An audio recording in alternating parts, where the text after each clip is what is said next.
by our porcupines here at the zoo, but we have quilled each other quite a bit. Because when they shed out, it's very tempting to poke each other with those sharp quills. But he says they'll it's shed too those out hot. all the time. Oftentimes you can see a couple lying around the porcupine's habitat.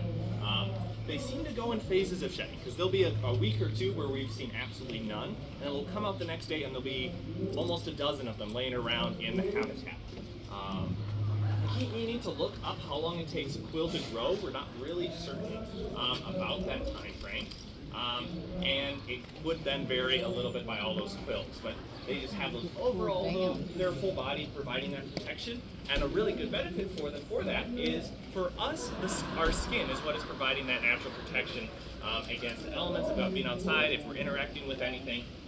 Where a porcupine skin is actually very thin, very fragile skin, and so it wouldn't give them anywhere near the protection that they would need if they didn't have those quills, if those quills are simply just a normal hair. So by having all of those quills, it provides that little bit of almost that armor effect all along their whole body, and also gives the benefit as they're digging, they're burrowing, they're sliding around in the dirt and the rocks. That a little bit of a harder quill helps prevent some of that abrasion as they're kind of digging and sliding around under the ground there. So you may have seen me with the Tara. If Gideon ever stops digging, I might do it a little bit with him as well, is kind of bringing out their target stick here. So they do know that if they go and touch their nose to the tennis ball after they hear the bells ring, that they will get a reward. Gideon? And so that's one of the main things that we'll do with a lot of our animals here at the zoo with training. It's kind of a trust builder between us and them. We found a bit of fresh grass, which is a lot better than anything we can give her from the fridge. But so we'll use that, and then we'll actually work that into different behaviors. So Thomas, he knows a bunch of different behaviors that he does up on the stage. And we're slowly working on being able to do a few more with Gideon here. But we'll have things like them go in circles. Sometimes they'll walk up onto a little teeter-totter, walk down the other side. Thomas, his trainer, he'll go and do a figure 8 around her legs.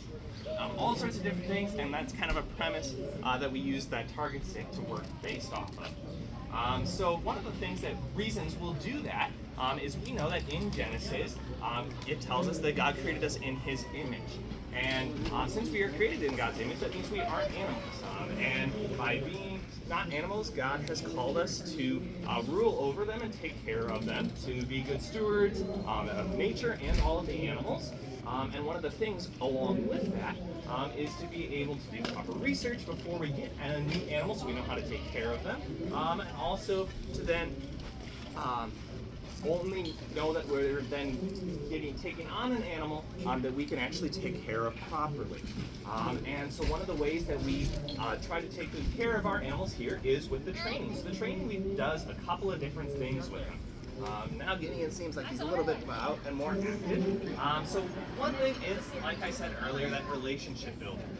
So it allows us to build a little bit of a closer relationship with our animals, and then also it allows us to train them to participate in their own health care. And so for the porcupines, they know inside, if they ever need to get a shot or vaccine for any reason, is they will stand up against the fence, so they'll go to a station at a particular block, and they'll wait there as they were to get their shot. Also, they are trained to walk up on a scale of their own accord. So they'll go and stand on the scale. Sometimes they're both so eager to do it, they try to get on the scale at the same time, which really isn't super helpful.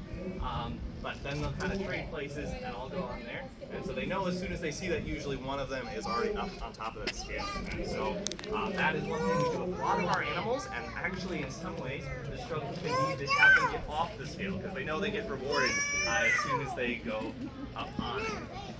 Now, you might kind of see here Gideon doing it every now and again.